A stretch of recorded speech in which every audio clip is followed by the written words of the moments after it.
Na dovolenke v Ríme sme stávali o 6 ráno a aj keď to znie šialene, máme na to veľmi dobrý dôvod. Na programe sme totiž mali fontánu di Trevi a keď sme sa chceli vyhnúť davom a dlhému čakaniu v rade, toto bola jediná možnosť. Do mesta sme sa presunuli metrom, no a takto nejako to vyzeralo ráno o 7 pri fontáne. Spravili sme si fotky, videá, niečo sme si zaželali a pokračovali ďalej na španielské schody. Doteraz boli krásne vyzdobené kvetmi, ale my sme teda stihli už iba ako ich upratovali. Potom sme sa prechádzkou so zastávkou na mini raňajky presunuli k Panteónu, v rade sme stali asi tak 15 minút a išli sme dnu. Ďalšia zastávka bol kostol svätého Ignáca s takýmto nádherným stropom a ikonickým zrkadlom. Vstup bol zdarma, ale na aktivovanie zrkadla do neho treba vhodiť 1 euro. Tu sme už na trhu Campo dei Fiori, mali tam milión vecí, ale hlavne ovocie, zeleninu, kvety, limoncello a suveníry.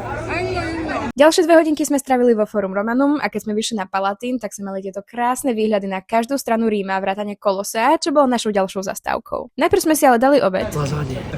A samozrejme aj gelatko, no a potom sme už išli do Kolosea. Prešli sme kontrolou a pomaly sme si obišli celý dookola, ale potom sa nám trošku urýchlili plány, lebo začalo pršať. Vyzerá to tak, že zmokneme ako také kurčatá. Cestou na obytko sme sa ešte zastavili po pizzu, no a to bol náš druhý deň v Ríme.